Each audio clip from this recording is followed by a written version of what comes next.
How Monchi and Unai Emery have turned Aston Villa into the Premier League Sevilla. Monchi and Emery won 3 Europa Leagues back-to-back in Spain, and they're arguably doing the same thing over in the Premier League. Aston Villa have been one of the teams of the season so far, combining tactics with good recruitment and a good overall direction. In terms of, if we take the calendar year of 2023, Aston Villa have absolutely excelled. Only Manchester City have won more points in the calendar year, and they've only won more games. Villa have gone from a team that was super inconsistent under Steven Gerrard to a team of real quality analysis that can open up a number of different systems and managers in the Premier League.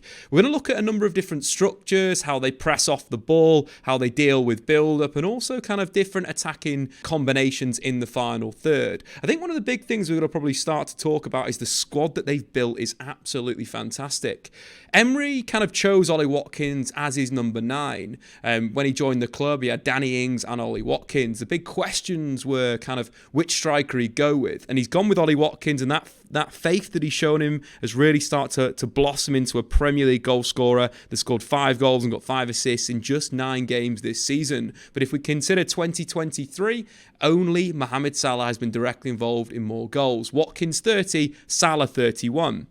So I think that was the first good thing that Emery did when he came in. He picked a number 9 and he stuck with him. But the recruitment this summer has been very, very good. Moussa Diaby signed from Bayer Leverkusen, for around 47 million, but also signing the likes of Zaniolo on loan completed the attack. Villa last season were inconsistent in these areas, but now they've got combinations that they can play. Obviously, Leon Bailey, that we've not even spoke about, is a similar left-footed attacker. And that's something that, you build when you're building a squad, you want players of that ilk, players that are different, that are diverse, that can open up different solutions in the final third. Looking in terms of the midfield signings that Monchi's brought in since moving to the club, Yuri Tielemans signed on a free transfer. It was a bit of a coup for Aston Villa. It's not quite worked out because of the form of Boubacar Kamara and Douglas Luiz. Into defence, Pau Torres was linked with a whole host of European clubs, and Clement Longley has been signed on loan after a spell at Tottenham. All really good bids, this. But I think that combination of bringing the right players in, having a coach that works super hard in the analytics room to give the players a picture of how they can beat the opposition, is why Aston Villa are so good. From a tactical sense, Aston Villa do set up in a bit of a 4-4-2 shape off the ball. They press high up the pitch with Luiz joining the 2 forwards to really squeeze the opposition. In a possession sense, out of the back, they'd move to this kind of 4-2-2 shape that we've come to understand is Emery's kind of go-to structure when the players kind of get his methodology. The big thing with both of the strikers do like to push into the wide areas. And I think Aston Villa are super underrated on the ball. We speak a lot about Brighton this season with their 2 forwards that drop into midfield, that create a kind of box with the central midfielders and the wingers hold the width. Emery's created that same shape but in a slightly different way, with the 2 forwards operating in the channels and the 2 midfielders narrowing in Zaniolo and John McGinn, creating a box in midfield. Not enough respect is given to Emery's possession shape.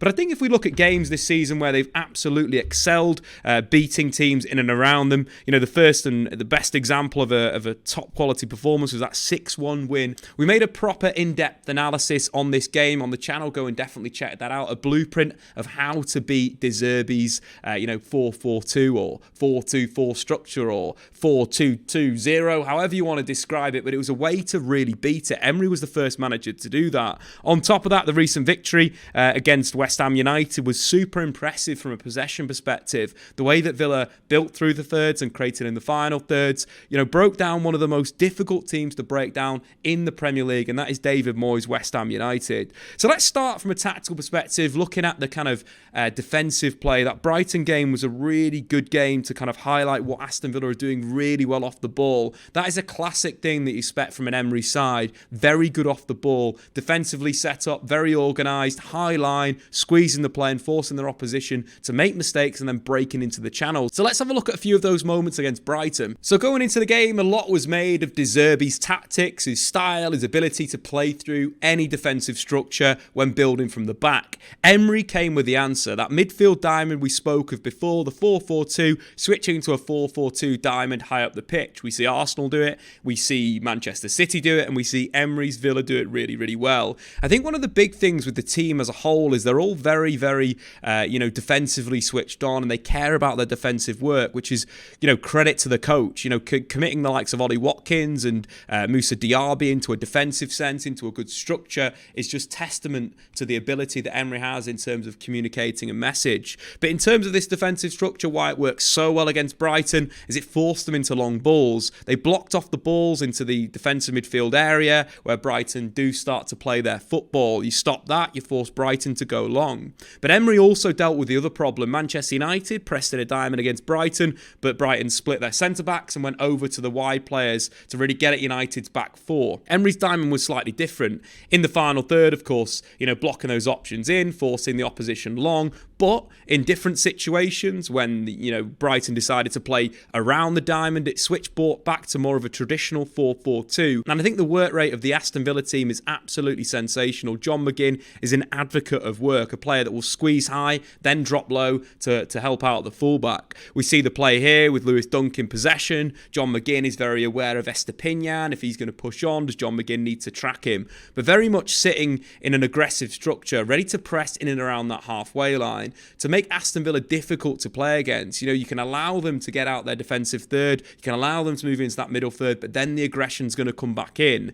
The aggression, but also closing off all the passing lanes. The organisation is absolutely fantastic. What we get from Emery side is that kind of 4-4-2 defensive shape, in a way to force you into areas where you want them to play. You're dictating where the offence is going, and this is exactly what Aston Villa do in this instant. They force Brighton. There's no options on to play through because the defensive structure is really good. They also jump at the right moments. We've got it highlighted here. The pressure Douglas Luiz is putting on Billy Gilmour deep in midfield. The fact that Pau Torres is jumping out on Danny Welbeck, but also the smartness of the midfield. Kamara's shadowing the ball into Evan Ferguson. You've got Diaby's closing off the pitch, which means no central progression, which is a recipe for success in the modern game. On top of that, you've got the ability to squeeze the line. I think one of the important things with Aston Villa is they do condense the game. It is another Emery trait, to condense the game, to force the opponents offside. Since his appointment last season, Emery's Villa have caught the opponents offside more than any other side. And I think that ability to play a high line,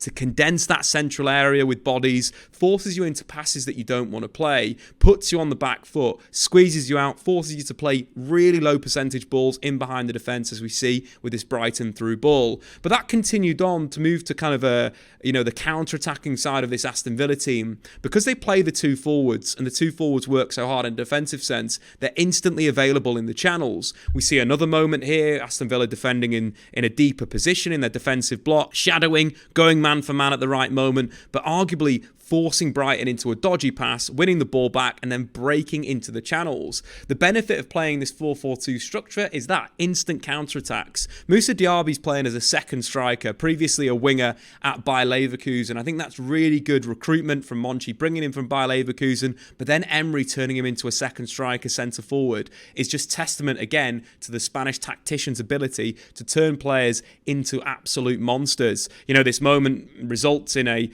brilliant counter-attack. Ollie Watkins down the line, cutting inside, firing the ball home, giving Aston Villa a 2-goal lead. That game really highlighted what we expect from an Emery side. Defensive organisation, great on the counter-attack, but really aggressive at the right times and blocking passes when they want to block them, opening them up when they want to open them up, and forcing you into an area where you're going to lose the ball and be open to the transition. That game was fantastic. Obviously, Emery won 6-1, one of the biggest defeats De Zerbi's ever had in the Premier League.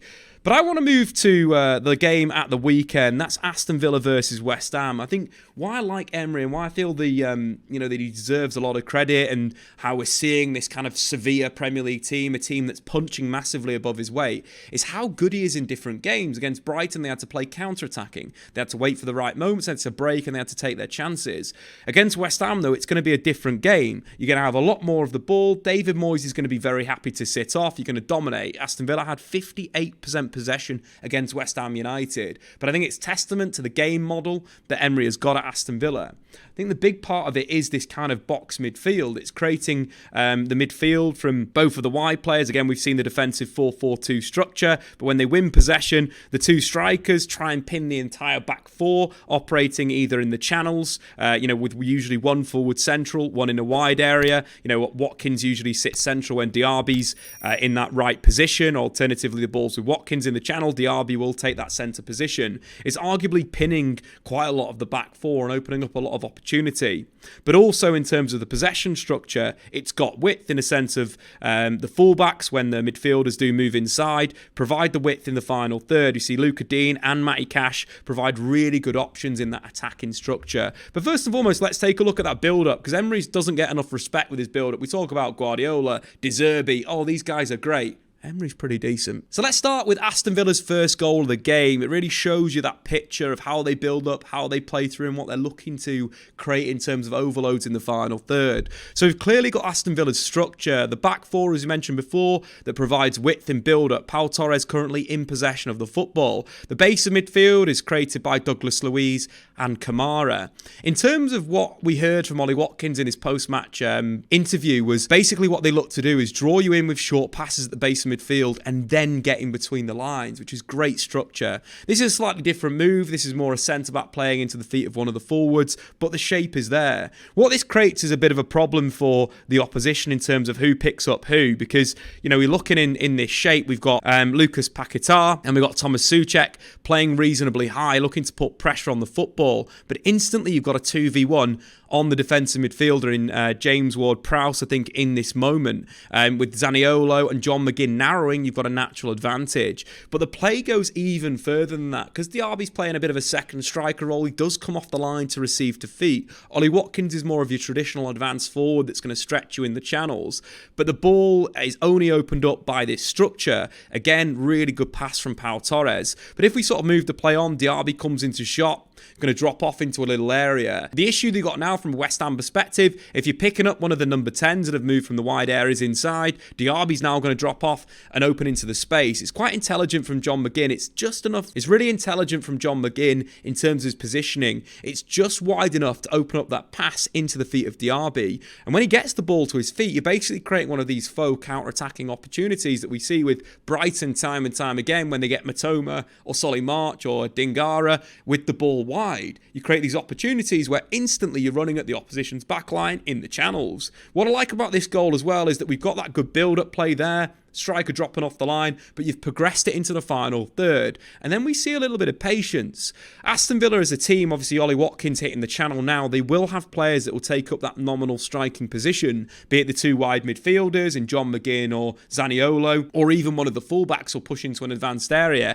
Here, John McGinn's taken up that striking position with Diaby in the penalty area. Numbers in the box is super important when creating chances. It does come down to a bit of individual play from Zaniolo on the wing. His ability 1v1 is absolutely fantastic. It's got a great level of drawing you in and then accelerating on the outside. But from this position, you've got commitment in the box. You've got Matty Cash, the right back, committed in the penalty area. McGinn's in there. You've got Moussa Diaby and Watkins has joined. You basically got 5 guys inside the box. Emery underrated when it comes to talking about him as an attacking coach. Zaniolo drops the ball back to Ollie Watkins, who simply holds up the play, waits for Douglas Luiz, who runs off Lucas Paquetá. Really poor from Paquetá, and he provides the finish. Scores his 6th goal in 6 consecutive home Premier League games, which is a joint record for Aston Villa. So that build-up structure, very, very good. The second goal that I want to talk about, though, is the third goal of the game. Why I think this is quite interesting is I saw a similar goal against Brighton, where Aston Villa were building up in this kind of 4-2-2-2 structure, but they actually lost the ball in build-up, but then won it back. I remember John McGinn regained the ball in a similar position, I think for maybe the 4th or the 5th goal against Brighton. But let's jump into the action with Martinez, ball at his feet, looks to Pau Torres. What I like about this is there's ball options. Torres could hit both of the central midfielders. He could hit Zaniolo that's moved into that kind of attacking midfield position. There's a lot of options to play to feet. Could also look for Luca Dean, just bottom of shot. Instead, he looks to kind of switch the play and try and hit John McGinn with a long pass. The pass is slightly underhit, which gets intercepted by West Ham. But because of the structure, there's not too much distance between McGinn and the ball, and he can instantly close it down and win it back just because of how they're building up. Condensing that narrow, U-bend in midfield allows you to counter-press really well. And it's another advantage of the shape. They, in fact, lost the ball in build-up here, but it results in a goal. I think that's credit to the shape and it's credit to Emery's coaching. But from here, it's great play from John McGinn, carrying across the midfielder, taking the midfielder out of the game. You can instantly see the advantage of having the two forwards high up the pitch. Both players are looking to run the channels. Both players are looking to run the centre-backs. McGinn with a great ball over the top to Watkins. And from this position, West Ham are in a pretty good defensive shape. They've got a 4v2, but the way that Ollie Watkins takes this goal is absolutely fantastic. Too many times we see forwards in this channel chop inside, get sort of slowed down, then the bodies come in, they lose the ball. But the way that Ollie Watkins step over, then explodes on the outside and rifles the ball into the top of the net is simply sublime. But I think it all comes down to that build-up shape. Of course, there is massive individual quality with the finish, but credit again to Aston Villa's build-up shape that even if they do lose the ball, in an area where you technically wouldn't want to lose the ball, they can win the ball back with a counter-press because of how the setup is, because they've got this box in midfield, the distances are short to win the ball back, and then it creates a bit of a counter-attacking situation. You throw Watkins, Diaby into the channels, you score goals. But Villa aren't just about that. It's not just about these quick sort of breakthroughs where they're going to get there. I really feel in the final third there's quite a lot of diversity in terms of their structure. At times we see them operating in a bit of a 3-4-3 structure with Kamara dropping between the centre-backs as a half-back, Diaby and Zaniolo operating in the half space, the wings being held by both of the full-backs. Other times we see Kamara high and John McGinn a little bit ahead, in a kind of a double diamond structure, which again is great for passing options and angles. You've also got a good ability in the transition because your box is decent at the back, you're forcing the opponents back. Then there's loads of good possession shapes in the final third, and it does change.